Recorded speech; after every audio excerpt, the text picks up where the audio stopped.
Well, a very warm welcome and good morning to all the gentlemen out there. It's me, Prachinaya, your host MC, who would like to welcome you in the 16th edition of Renewable Energy India Expo. I feel privileged to be the part of such a crucial movement. And before we begin the session, there are two vital points that I would like to add on. Kindly keep a tab on timing, sir, and also stay seated even after the session gets over. We have few mementos to present to the panelists and the moderator as well. So the topic for the today's session is scaling up clean power financing, challenges and opportunities, powered by BloombergNEF, and the panelists and the moderators are to whom I would like to invite and welcome up on the stage. Can we have a round of applauses? Let's all together welcome the moderator of the session, Rohit Gadre, analyst, Bloomberg NEF. Can we have applauses? Come on, gentlemen. A very warm welcome to the speakers, to the panelists of the session.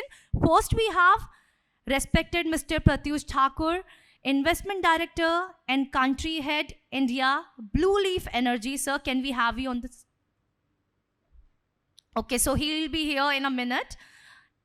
Next, we have Mr. Vinay Kumar Pabba, CEO, Vibrant Energy. Can we have applauses for him? Come on, gentlemen. A very warm welcome to you, sir. Thank you for making out your precious time. Third, we have none another, Mr. Ravinder Chaube, Regional Head, Renewables, Global Clients Group, ICICI Bank. Can we have applauses for him as well? A very warm welcome to you, sir. So these are the speakers and the moderators that with whom we will be commencing this entire session. A very warm welcome to each one of you. Thank you.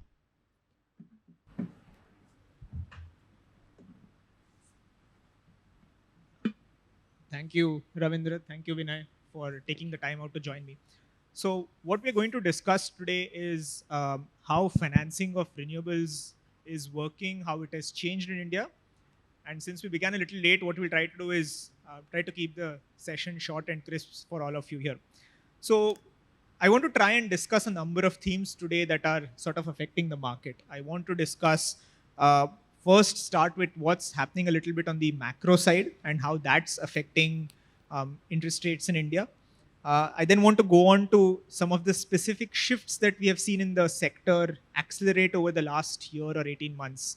And that's to do with corporate procurement, that's to do with sort of the hybrid and RTC projects.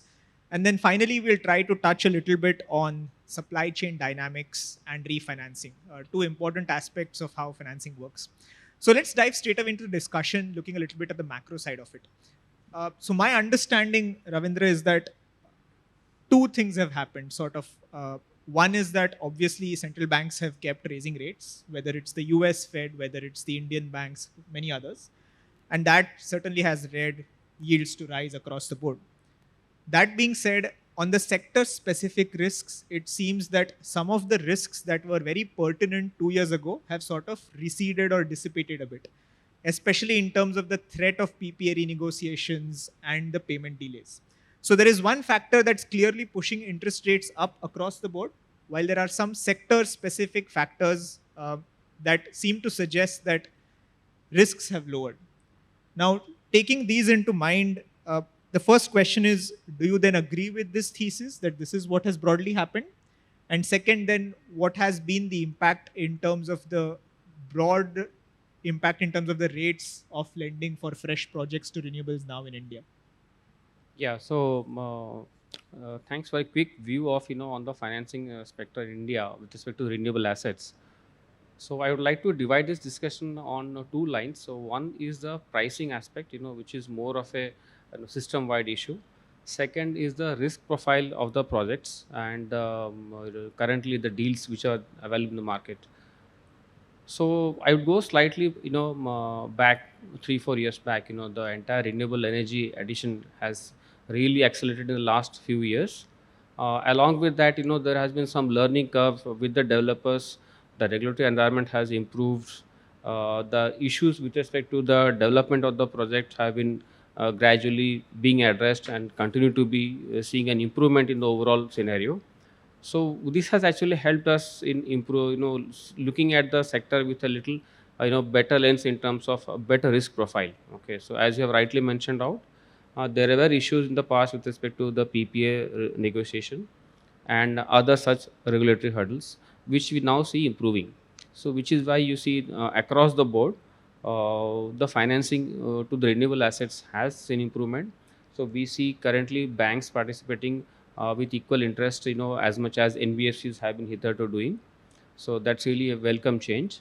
Having said that, there are still certain things in the sector which the banks would like to see as an improvement, which is in terms of the ability of the developers to be able to manage the fluctuations in raw material prices, which of course are not entirely within their hands.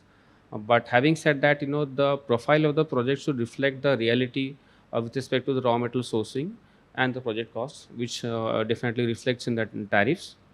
And secondly, given that it still is a part of the overall power sector, there have been challenges in the past with respect to receivable realization from discoms, on which both developers and government has been working very proactively to improve, which is a very welcome and positive move.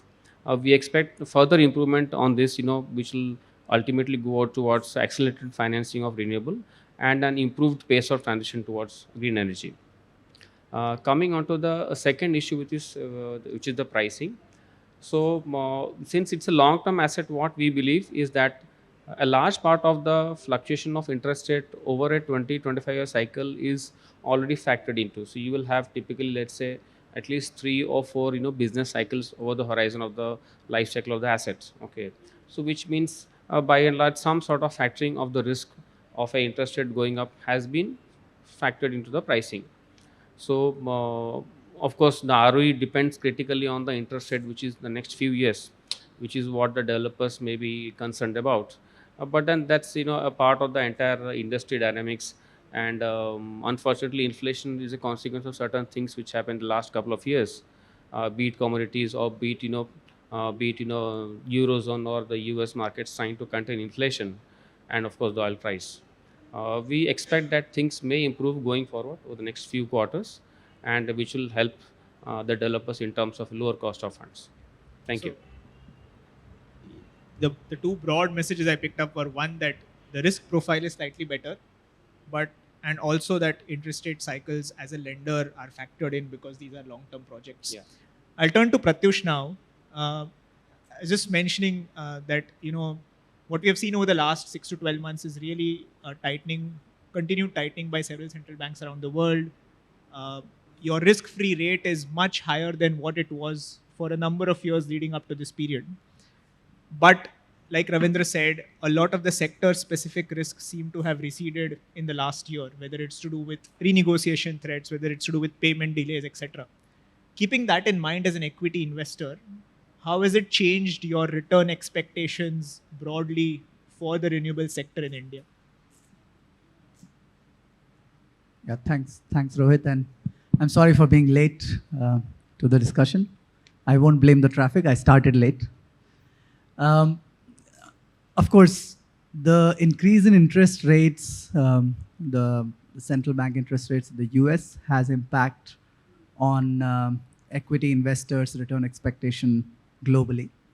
We all know that if the US Treasury is delivering 5% US dollar returns, renewable projects in emerging markets, which have market risk, project risk, they cannot be financed at 10% US dollar returns, which people were expecting earlier, say, during the COVID period.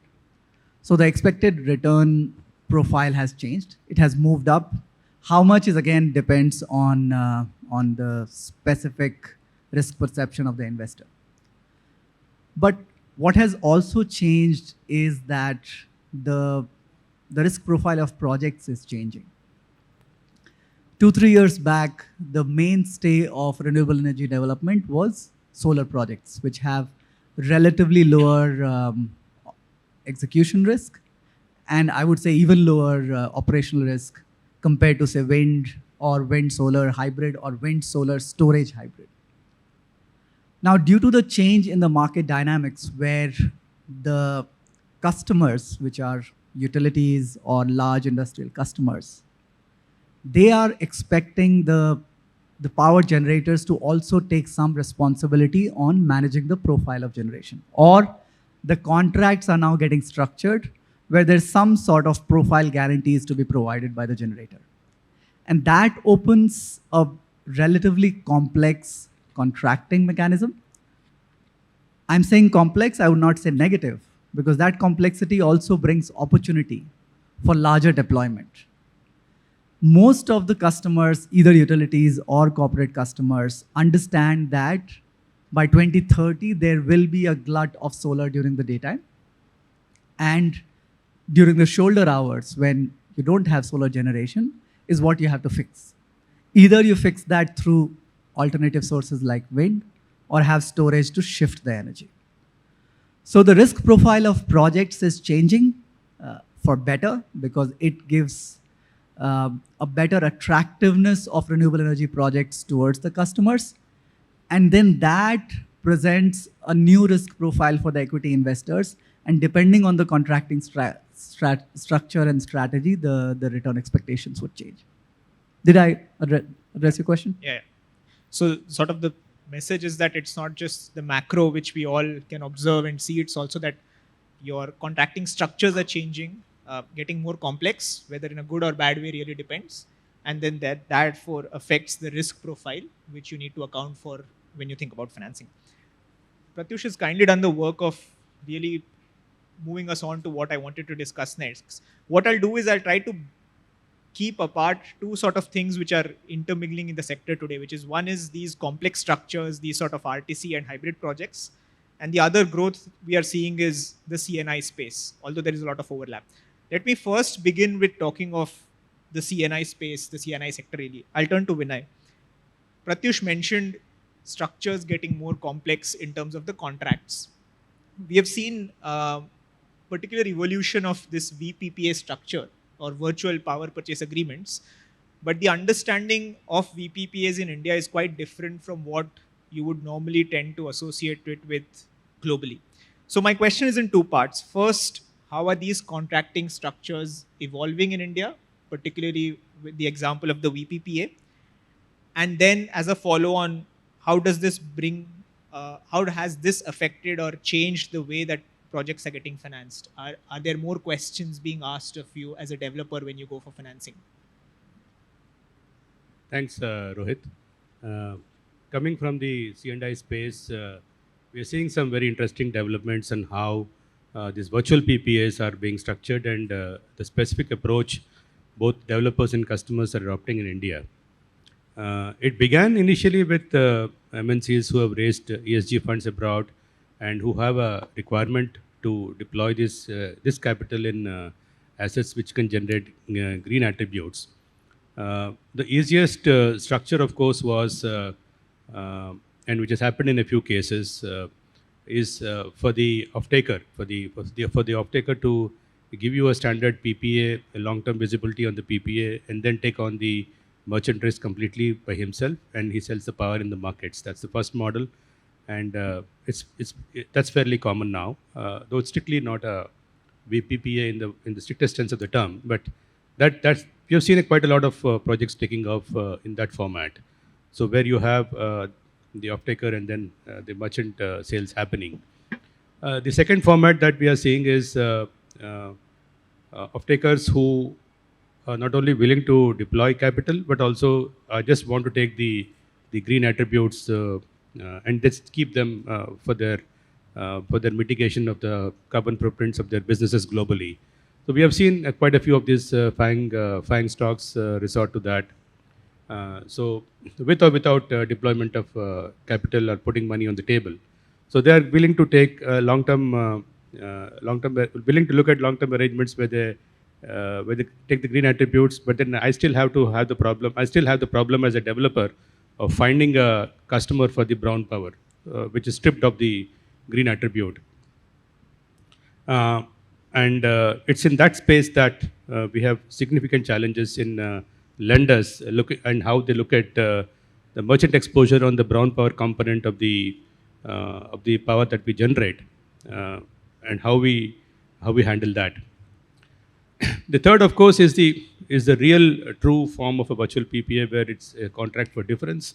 We have not seen many of that things happening, primarily because of the kind of regulatory framework we have, jurisdiction of regulators between security markets and the power markets. Those things will definitely take some time to settle down. But I think by this time next year, we'll have a fair amount of clarity on who does what does SEBI do and what does CRC do, and introduction of formal CFD contracts, the way it has happened in Europe, the way it has happened in UK, so where uh, you get paid for the differential movement above and below a base price, and I think that we should see that happening quite soon. It's very interesting that you actually talked of the merchant exposure risk and how lenders are slightly concerned about it. Turning to Ravindra, so with CNI projects, obviously there are new risks being introduced. Like when I said, there is a merchant exposure, wholesale prices, we don't know what they'll be in the long run. PPA durations may also be shorter compared to a utility PPA. But on the plus side, in many cases, the credit profile of the off-taker is better than it would be in many of the DISCOM contracts. So given this, what factors are assessed differently by a lender when it comes to financing sort of this kind of new age CNI project compared to a typical DISCOM contract? How do you look at these projects? Yeah, so that's a good question in the sense that this is something which has happened off late. The C&I structure was in vogue for quite some time. In fact, I remember in Tamil Nadu these kind of structures being there since as early as late 90s. So it's not 25 years since that. So renewable companies have entered into this space, considering the power demand and the keenness of the off-takers to consume green energy, which is a welcome move. Having said that, any financer or lenders would like to look at the overall risk profile of the projects. So, in which case, off-takers having good credit profile, off-takers having adequate financial strength, and off-takers which are keen to purchase renewable energy in significant amounts over a period of time is what gives a lender the certainty. Okay, so the risk and uncertainty go together. So, if we have to have an improvement in the overall risk profile, there has to be have some sense of certainty on the underlying business requirement and hence the underlying contract.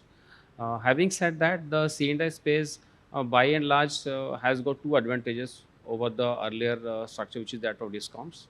So one, whereas discoms have had their own challenges with respect to liquidity, which the government is of course trying to resolve in various ways. Uh, Private off-takers, who are having good credit strength, don't suffer from that lacuna and hence are a better structure. Secondly, the regulatory environment has been good with respect to open access and waiver of certain charges, which makes it competitive for them to purchase the power, which in turn improves the risk profile of overall contracts. Okay, so these two couple of things are better off in C&I space, and I think overall the financing fraternity looks at these structures favorably, which is why you see a lot of deals happening in this space. Uh, with respect to the virtual PPA, what I would, lenders in general may feel, having seen some of the power assets, probably having some sort of challenges with respect to the offtake of power. So this is a relatively new entity, new concept in the market, in the Indian market, I would say, and therefore it may take some time, before the operationalization of these concepts happen in the market, and people see certainty of the cash flows. So ultimately, finances need to be very sure and certain about the cash flows. Okay, with respect to whether it is virtual PPA or with respect to any other entity. So some kind of structuring of such deals with respect to the improvement of risk profile, be it in terms of some sort of adequate strength of the developer credit profile, their ability to manage the volatility in the projects with respect to the cash flows, or with respect to their ability to find an alternate off-taker should a PP expire, and their ability to infuse equity. I mean, the general ability of the developer to be able to manage volatility and risk arising out is what is going to improve the risk profile, which I think every financer and lender or even an investor would like to look into, right? So those are the kind of things. If it is managed well, I'm sure the new structures would also take off well. given the larger push and keenness towards green energy offtake. So since these are new age contracts, you're saying lenders are looking more at what is the developer profile, their ability to manage these sort of new risks, so that you have some certainty on the cash flow coming in. It's, I'll turn to Pratyush now, and you mentioned complex structures. I'm going to put you on the spot. When thinking of hybrid projects, RTC projects, peak power, you have all sorts of different combinations in the market today. And the only thing common in this is that they will all require oversizing, and they will all require some degree of uncertainty, because you want to balance the output at certain times of the day or certain seasons, but then you also have merchant exposure, or you need to deal with the power, whether it's storage, whether it's, or you simply waste it, or you risk a penalty. Now, given so many uncertainties around designing these projects and then managing them for the next 25, 20 to 30 years, how do you as an equity investor sort of take this into consideration when you are building out your models, when you are thinking of your investment committees? How do you actually quantify these sort of things moving ahead? Thanks, Rohit. And maybe I'll also add a perspective on how I would request and expect lenders to look at this. You rightly said the deployment of renewables and large scale deployment, which we want the country to have, everyone wants, from policymakers to the industry, do need these complexities to come up. Now, what has changed? 5 years back, you had, or not even 5 years, 2 years back, you had pay as produced PPAs, meaning all of your volume risk is covered, right? Whatever you generate, 100% of that can be sold to an off-taker at a pre-agreed price. So almost all of your revenue is contracted and you don't have any uncertainty. The only performance risk the project has is that it has to generate the expected amount of generation it had in the financial model. How has that changed? Now, with the contracts having a specific profile, either through corporates or through utilities, where the utilities want the generator to deliver a specific load during peak hours or around the clock power, meaning across 24 hours, or chase a demand profile, which means that now, from being a source which was completely dependent on nature, and that dependence, the risk of that dependence was underwritten by the customer, has to be underwritten to some extent by the generator. And what does that do? We know that the first RTC renewable tender, which Renew had won, about 400 megawatts, it's common market knowledge that the installed capacity of that project is beyond a gigawatt, right? 1200, 1300, I'm not privy to that, but it's beyond a gigawatt, which means that there would be specific hours during the day where the project is left with uncontracted capacity.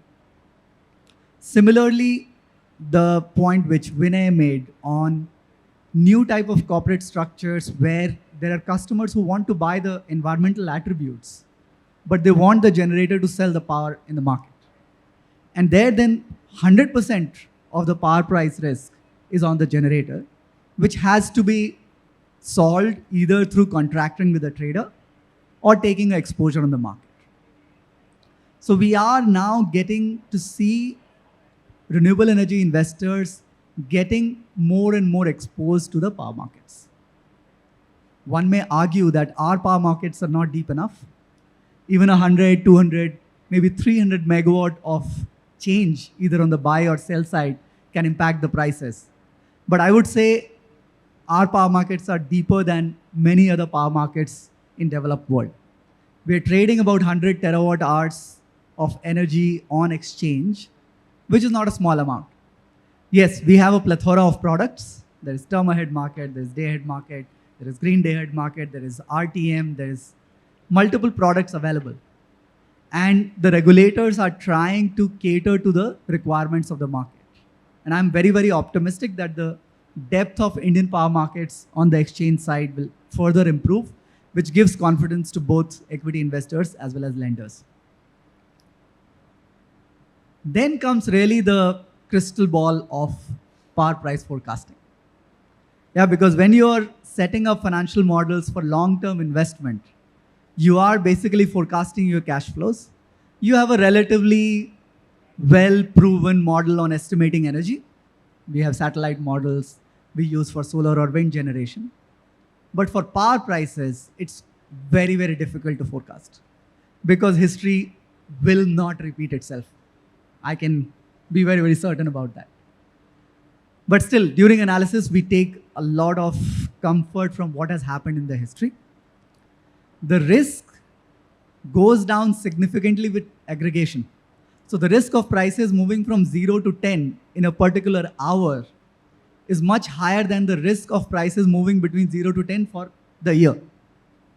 And the risk of it moving between 2 to 4 for 25 years is even lower, right? So when we're assessing the risk, we should also look at the time horizon. And we have the luxury of a longer time horizon. Similarly, on contracting, there are power traders available in the market who have appetite for doing some trades.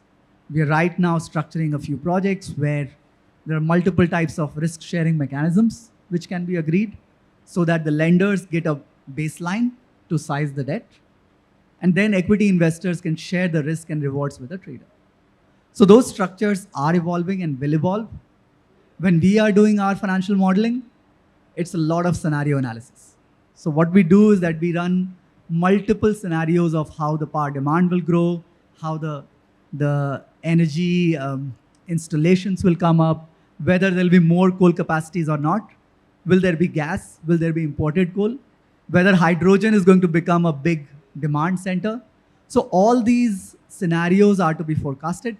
And then we run multiple scenarios and see how the returns will stack up against those scenarios.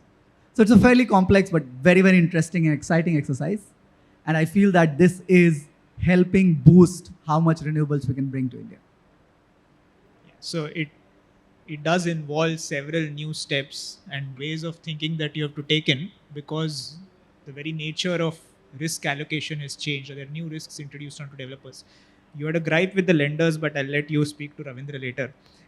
Vinay, on this topic, you mentioned these kind of contracting structures, and you also mentioned merchant exposure that developers have to take on. Like Pratyush was saying, it's a new risk that developers didn't have in the past. Now, given that your hybrid or complex projects are A, already oversized, which means effectively you are spending more money upfront, and B, even during the operational lifetime, you have introduced new risks. Now,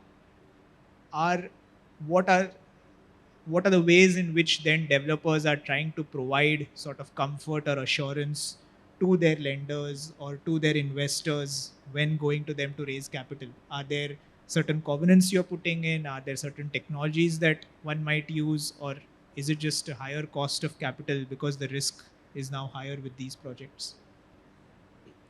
Yeah, good questions, Rohit.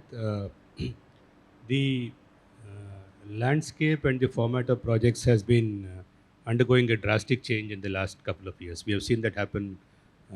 I'm talking about the C&I sector, where change seems to be the order of the day. And as Pratyush also pointed out, a typical conversation today with a C&I customer starts off something like this. So he says that my demand is, my maximum CMD, contracted demand is X. I want you to substitute 70-80% of that with renewables, and that's the benchmark. So I need to hit a renewable energy penetration that the customer gives me, and those numbers have been increasing. It began with low 70s, and now it has crossed 80s. I saw a particular RFQ put out by a customer which is even asking for 90% monthly basis. So monthly basis, and some of them can probably even be on a daily basis too. Now, given the changing load profiles, effectively a 90% penetration is effectively RTC. I need to go back and find a particular site which can, a solar site and a wind site which I can hybridize to get that profile. And there's another requirement of the customer that these have to be co-located. They're not very comfortable with solar being in one place, wind being in one place, and multiple points of injection, moving the power on the ISTS system and trying to give a blended profile that meets the requirements that he has put down. They're not very comfortable with that. Now, co-located solar wind hybrids which meet a particular customer profile are very hard to get. It's not easy, and you have to look at land availability. You have to look at the wind profile. You have to look at solar is fairly uniform, it's predictable, but wind is not. And you have to look at the connectivity availability in that area where even if you get the profile, you may not have connectivity. So there are multiple challenges there, and uh, and that's where the developer comes in, and then he tries to figure out a way of having the right mix of solar and wind, right mix of sites, and the looking at the constraints of land and connectivity to be able to give a solution to the customer which meets the requirement. And in doing so, he necessarily has to do a lot of oversizing. It can be solar, wind, and battery storage, or it could be just solar and wind with a fair amount of oversizing. Now, at least the recent experience of C&I developers with oversizing has been that lenders have grown comfortable with the fact that a portion of the power that you generate has to be sold in the merchant market. They're okay with it as long as it doesn't cross a particular level. As long as it doesn't cross, I mean, our experience has been that if it's between 20 and 30% of the total power you generate, which has to be sold on the markets, they're fairly okay with that. But with higher levels of penetration, the higher oversizing that comes as a result, and you cross 30% volumes, then you enter a zone where uh, the lenders are not too comfortable with that. Luckily for us, at least we're not got into a zone where it becomes unmanageable. 100% merchant also, I believe some developers have got funding of late, so that's an encouraging sign, which means that lenders are now coming to realize that this is something that's necessary, and they're growing comfortable with higher and higher amount of merchant exposure, which hybrid projects are taking.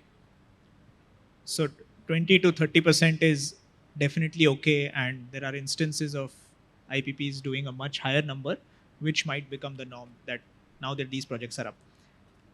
I want to change tracks a little bit and talk of refinancing, something that's not really spoken about a lot when we talk of financing. And the reason is because, like Ravindra said, it's a base case assumption that every developer makes in order to make their returns, because the idea is that once a project is operational, once it has some real performance, then you are able to get refinanced at better terms. Now, Ravindra, coming back to our earlier discussion on rates now being much higher than what they were 3, 4, 5 years ago, what factors would you look at when projects come to refinance now? And I ask that because in our analysis of operational projects, we have seen a lot of projects really struggle even to meet their P90, which is sort of a conservative generation benchmark. So what factors do you assess, and what are really the red flags for you when a project comes to refinance? Yeah, so I know you have raised a very important question. Primarily from an investor return perspective, of course, the ability to refinance is critical. If you look at the whole InvIT structure, the theme itself rotates around the ability to get it refinanced at a competitive rate, and and of course, with many developers looking at divestment of assets, again, it's a pertinent question.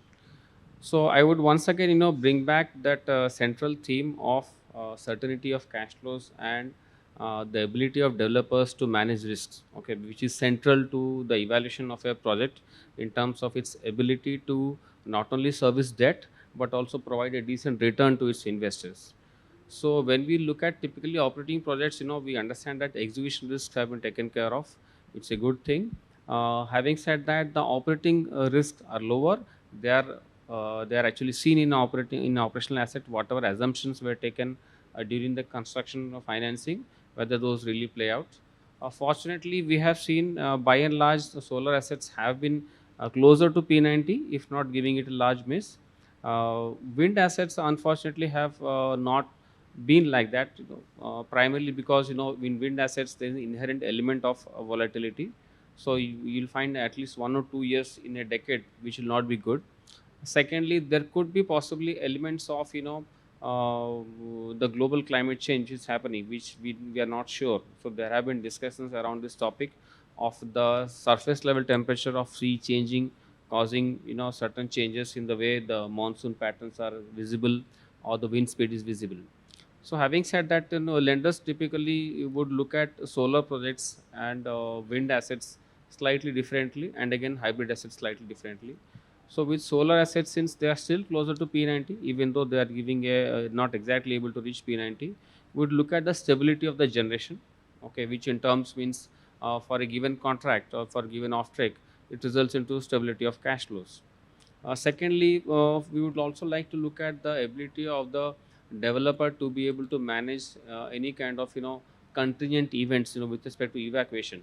So what has happened, as renewable capacity gets added more, the evacuation becomes a constraint. So let's say for a particular region or geography, if certain amount of power is being evacuated, with the addition of more assets, the same may not happen.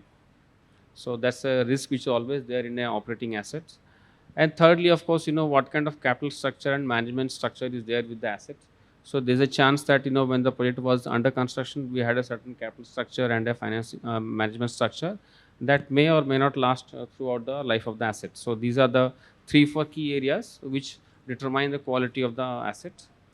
Coming on to wind assets, of course, as I said, since they have got inherent volatility is higher, we would like to look at more cushion in terms of the ability of the project to sustain the debt servicing even under situation where the wind flow is not that great. Couple of years it may be maybe 10-20% lesser energy generation, so we have to factor that. Thirdly, with respect to hybrid assets, what we would like to see is that since of course it's a new case, we have not seen many refinancing of assets which are in hybrid nature. But even if it comes into fore, given that they have low gestation period, we can see over the next 1 or 2 years we may see hybrid assets also coming for refinancing. For hybrid assets, the ability of the load profile of the developer to match with that of the market or the off-taker is critical. So since there is oversizing, there could be a chance of the excess generation being available which the developer wants to sell in the market. So their ability to being able to contract that capacity either in short term market or being able to sell in the open market or through medium term markets, whether they're able to sell it across, and of course their ability to control the O&M costs. So while we see O&M costs coming down of late, but whether the old projects will also be able to sustain that kind of a cost territory, given that they may have got existing legacy contracts of O&M with the O&M suppliers, I mean with the modules with the equipment suppliers or with the O&M fellows. So the cost structure, the stability in the PLF, and the management structure, primarily these are the 3-4 things we look into. We do expect developers to be able to get a better rating, because the rating drives the internal overall risk perception of the assets. So if you analyze the CRISIL ratings of refinancing of the assets, many assets are able to actually get at least 2 notches improvement in rating post COD. So these are the 4-5 things I think if we are able to on the match, the developer should be able to get a decent benefit of refinancing. So a number of very good insights. Thank you, Ravindra, to do with really looking at O&M costs, capital structure, management support, and really the credit rating, etc. So keeping to this theme, when we speak to people in the market 3-4 years ago, everyone was very gung-ho because interest rates were quite low. There was a spurt of auctions. The market seemed to be growing. Now that the cycle has turned and it doesn't seem likely that interest rates will come down quickly to the levels they were, say, in 2021, are developers going to burn their fingers with much lower equity returns, or was there already enough cushioning that the market was taking? Meaning, is refinancing going to become a pain point over the next year or two? Yes, but I would just like to take that in 2 parts: the operating assets and of course what we're building now. Operating assets, they do have a challenge because there's nothing much you can do there. It's locked in. Capital structure is locked in. But on projects under construction, I think we have several mitigants. After some time where module prices have been very high, we're now seeing very, very attractive pricing coming from ex-China or even ex-Southeast Asia. That can considerably mitigate the higher cost of debt that we are seeing in projects. And you just have to go down to the floor below to get a sense of where the pricing is headed. Most of the prices that we are hearing there, even for smaller volumes, are like, it's between 14.5 to 15 cents CIF India. Uh, I guess the pricing would be very similar with domestic manufacturers who are making modules, importing wafers or cells. It might be marginally higher than what the mainland China tier 1 suppliers would give you, but we are in the ballpark there. So there's considerable mitigation on the project cost that can compensate for the higher price regime, but as for operational assets, we do have a challenge. So really, it's been a savior from the module cost side that's sort of buffering the impact of interest rates. You mentioned module prices, and that brings me nicely to the other theme that I want to talk about, which is really to do with supply chain and the sort of shift that we are seeing in the market today in terms of manufacturing. I'll start with a slightly different but similar theme and then come to you on supply chain. I'll go to Pratyush first.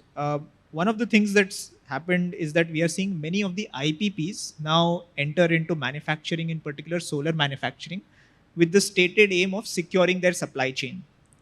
Now, as an equity investor, as someone or as a long-term equity investor, let me put it that way, do you see this creating a clear division between the haves and have-nots? And then therefore, how does this impact the ability of IPPs to keep attracting new equity capital? Can I just say a comment on the refinancing bit a bit? Please go ahead.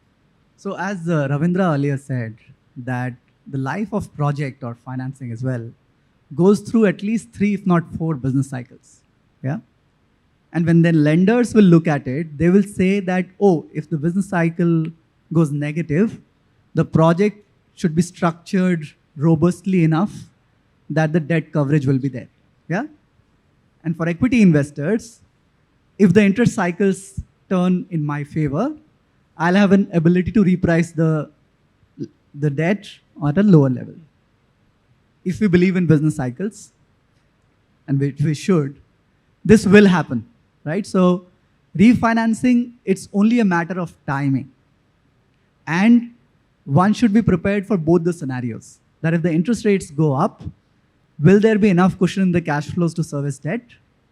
And you should have your debt structured in the manner that you can take benefit of a lower interest rate cost by both repricing your debt as well as increasing your debt if required, right? So that's a common basic theoretical understanding, but that's how the market plays.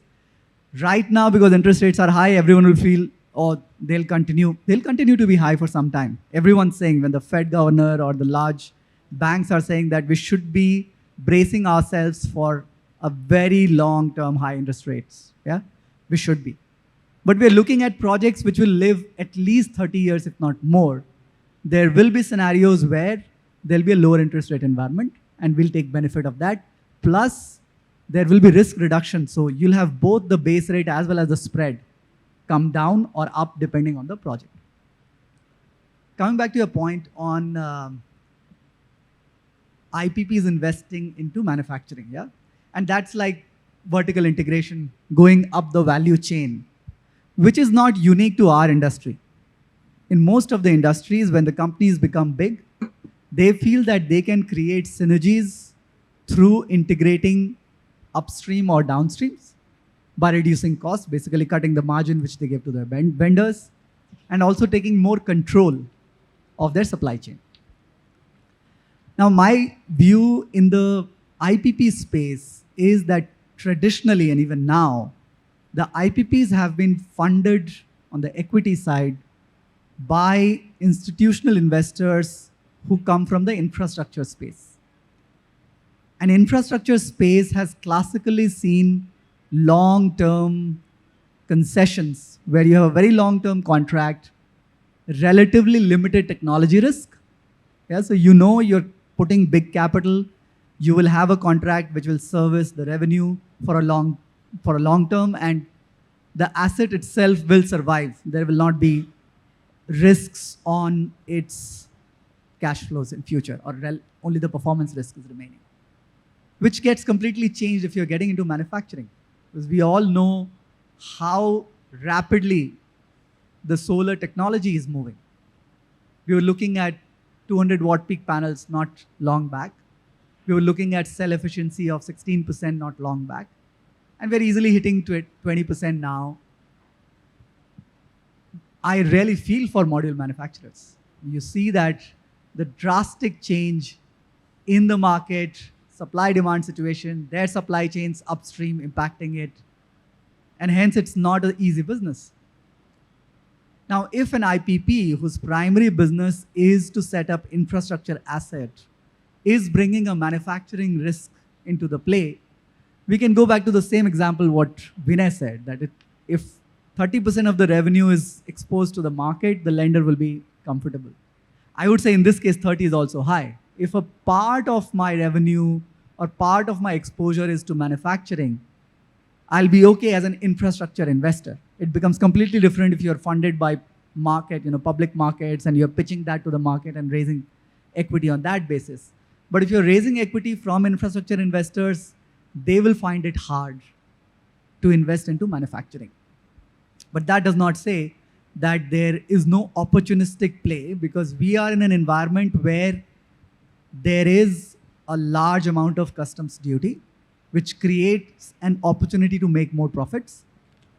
And there's also this regulatory situation of a white list of module makes you can use called ALMM.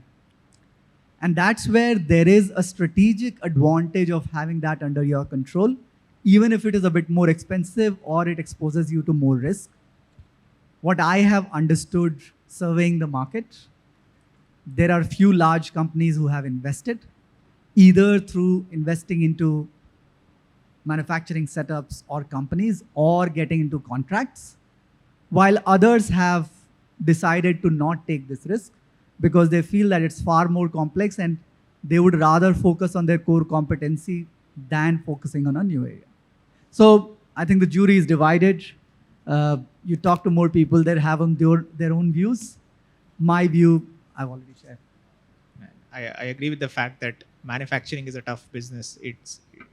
PV manufacturing is a cutthroat industry. We have seen waves of bloodbaths where companies that were market leaders at one point are no longer there in this space, which is not very common when it comes to manufacturing.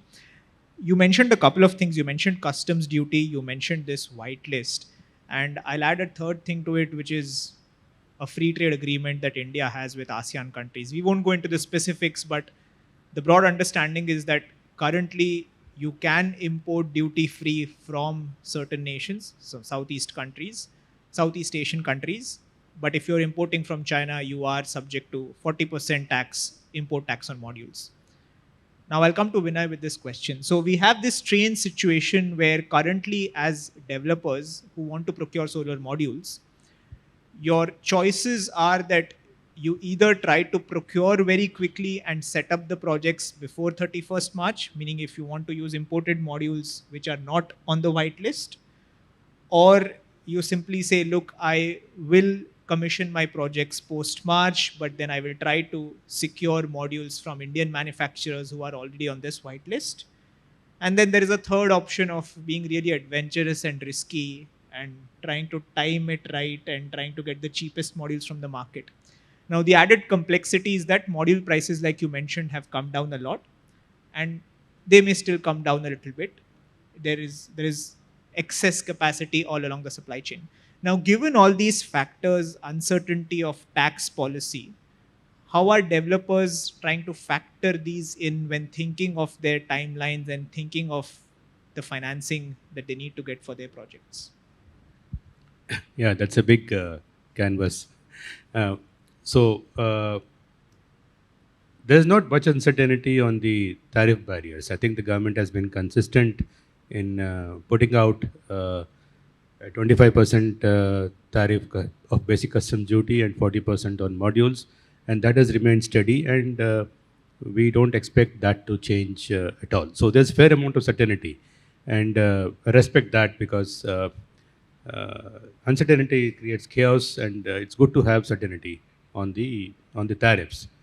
What we are not very comfortable with is the uncertainty on the way the non-tariff barriers are implemented. But you spoke about the whitelist, and we have been blowing hot, blowing cold on the applicability of that. We began saying that the doors are closed unless you're on the whitelist. You can't sell in India. Then suddenly you get a break and an amnesty which is there for a year, which has a sunset date of March next year. So your project has to be commissioned by that date if you want to get a non-whitelisted module. Now, project timelines, whether it's in the C&I space or the utility space, typically take 18 to 24 months. And if you include land connectivity and the entire preparatory work, the industry cannot work on 1 year horizons or 8 to 9 month horizons. So it's like a Chinese torture, drip by drip. It's uh, giving a facility for a year does no great benefit for the industry. And you have, like you said, a lot of risk takers who might want to just bring in the modules, get the benefit of the window, but you have a huge risk on the commissioning date, because just imagine a situation where you get a non-whitelisted module, use it in a plant, and you're not able to commission by March. You get delayed by 3 4 days. The entire project has the risk of being completely stranded. Now, that's the kind of risk which I'm sure neither investors are comfortable with, nor lenders will be comfortable with, and they would not allow us to get into a space where the risks are so high. So there's a need probably to take a long-term view of policy, both on the tariff side is already there, but on the non-tariff side also. Either you do it and then keep it steady, or don't do it and keep it steady. Coming to FTA, for example, I mean, FTA also has the same problem on the non-tariff side. You still have to be a whitelisted ASEAN manufacturer to be eligible for import. That remains, but the so-called zero duty which you get under FTA is more of a notional thing, because the pricing which you get from these countries, which have been basically set up by mainland Chinese manufacturers to circumvent US restrictions on import, is still the same. So those models are much more costly, and more than compensate for the zero duty that you get. You're still living with the same ALMM risk that you anyway have with non-ASEAN modules. So there's not much of a choice there. Today, if your project is going to be commissioned post-March, FTA route is ruled out, and the non-ASEAN route is also ruled out. So we have to go develop this manufacturing base that we already have, and there's been tremendous growth. I mean, if you see the composition of exhibitors in this event, it has seen a drastic change, what it was 2 years back and what it is now. You find many more Indian manufacturers on the floor and offering a fair amount of capacities to the Indian market with better quality modules and better, more mature manufacturing processes. It's probably a kind of a mindset change that the developers need to have. They've been used to a particular way of working, and they have been asked to do it differently this time. And I think we also need to change in the way we look at supply chain options between FTA, non-FTA, ALMM, non-LMM, and domestic manufacturers. I think that's a nice note to close out the discussion. There needs to be a mindset change in terms of supply chain, but also the topics that we discussed earlier in terms of the complex structures, in terms of the complexity of projects. And with that, I'd like to thank all of you for spending your time. I'd like to thank each of the panelists for taking time out of their day for the engaging discussion we had. Thank you so much. If there are any audience questions, actually, if you can take one or two. If there's any audience question, we'll take one. Yes. If you can get him a mic.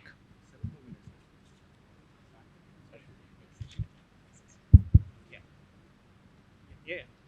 So I had two questions regarding the risk. One is that as Ravinder sir also said that for refinancing, the ongoing cost also makes him a factor.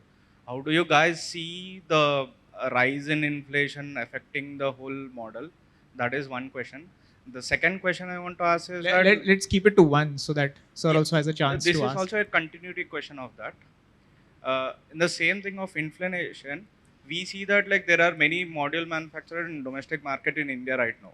Like, but as sir also said, like going forward within 2 or 3 years, and if there is a cycle of people going out of the market and new people coming in, then there is a continued dependency of technology which is keeping changing, and the old assets keeps affecting of this. So, how you guys see these two risks and solution for Can it? I Yeah. can I just say we'll take the question on inflation because the other one is on a quite a separate topic. So the question was we are in a high inflation environment, and that seems to have continued for a while. Yeah. How do you as a lender take that into account when thinking of financing? Does that affect the way financing is working? No, again for this question, I'll say we have got enough historical data with us, which can clearly bring out some sort of correlation between interest rates and inflation. Okay, with the central government acting in its space, so it's not the first time we are seeing inflation. In fact, if I remember, 10 years, 12 years back, inflation was probably close to double digits. Okay, so you can take a cue from that, and do your own maths to where it's headed. Secondly, as far as the underlying factors of inflation are there, which have an impact on the interest rate scenario, that is anybody's guess. Whether it is crude oil or the Ukraine war. That is not something which we can extrapolate. So for all of us, it's a question mark. All we can say is interest rates is only limited tool which the central bank would use, and hence the interest rate will not jump as much as you may think. There could be other steps which the government may take to counter inflation, and thereby the interest rate would remain in a range bound thing. Secondly, coming on to a question, I don't know whether I can completely answer that question regarding technology. I would say, see, solar panels are going through some phase which other similar commodities have gone through. If you look at steel, 1940s, 50s, it was probably relatively new thing. Blast furnace size was increasing, new technology was coming, then stabilized. You look at turbines, you had new metals coming in. The gap between the turbine blades and the casing was reducing. You had different countries trying to make the best turbines. I'm referring to thermal industry. It's stabilized. So I think this is also towards stabilization. There may have been casualties in companies in the process of learning. The learning curve has definitely had taken some casualties. But I think that by and large, the technology has stabilized. We don't see much of a change in terms of PLF, and hence the costing of the models. There could be incremental changes though. We'll take one last question from sir. Thank you for the very illuminating discussion to all of you on the panel. Going forward, there now seems to be a kind of push towards hydrogen, towards batteries also. And these are still, hydrogen will be 5-7 years away, battery is still relatively, we don't even know what is the chemistry combinations which will be optimal. So as a developer, Pabraji, are you looking at a situation where do I oversize or do I then take the risk on unproven technologies, etc., on an upfront capital cost basis to then have onboard storage, or then oversize and then risk exposure to the merchant markets essentially, and to the lender and the investor here? Then how do we deal with this situation essentially? Which would be better, or is it too early to call the winners even now? Because there will be implications either which way. Thank you. If you could all just keep it to 30 seconds in the interest of time, and then we can have a discussion later. Yeah. So the need for storage is definitely going to be there. As penetration levels increase and we move more to an RTC environment where renewables are being demanded to provide 24/7 stable power to the grid, that will be there. The need for storage can only get accentuated given the situation that we have. Now, if we have technology choices there, probably in the ascending order of preference, descending order of preference, the most preferred ones today are PHP and, of course, to an extent, batteries. Green hydrogen is still some distance away. If you look at Michael Liebridge's hydrogen ladder, using hydrogen to generate power is probably the last in the ladder. So we are at least 10 years away from finding a use case where green hydrogen that you produce with electricity or clean power is going to be used again to generate power. I don't see that happening for a fairly long period of time. But there are other technology choices which are accessible, which are more viable, and in a blended form can get you the tariffs that the market can bear and market can take. Any thoughts? Any quick thoughts on No, quickly, thinking of storage? you Yeah. said it very right. It's a forecast you make on the reduction in battery prices and forecast of power prices. Depending on your forecast, you'll make a choice. So you run scenarios, you see everything is available. Batteries will be relevant. How much battery? When do you deploy? It's a very complex decision. See, I would see as on today, if you look at the cost structure, I mean, the end cost of delivering power, hydrogen or any such storage is probably jacking up the cost by, let's say, around 40 to 50% or maybe even higher. Having said that, if you have got contracts which enable you to sell power and generate revenues, which gives you some sort of certainty of cash flows, the lenders would be happy to do. As a developer, I think it is still too early to take a call on the technologies which you mentioned. So I think industry would take some more time, as you mentioned, to go to a stage where they can set up large-scale projects with good appetite from investors and financiers alike. Thank you, sir. Thank you, everybody, for such a flawless session. Before I bid adieu, we would like to present you mementos to honor you.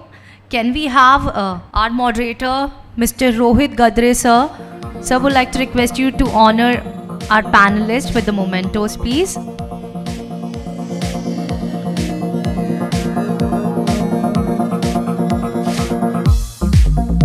Can we have applauses, gentlemen? Come on, we are sharing such a golden moment along with our panelist and moderator, and everybody kindly stay seated. Afterwards, we'll be having a group photo session as well.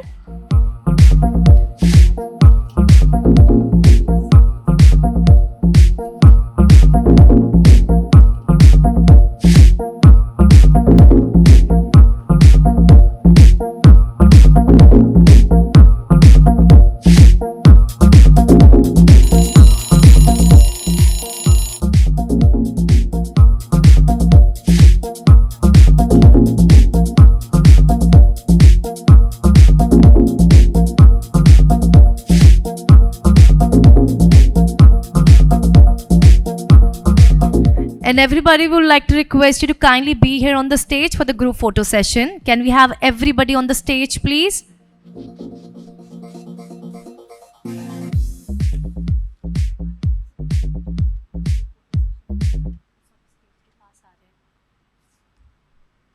And as if for now, it's me, Prachinayal, your host MC, signing off. Thank you.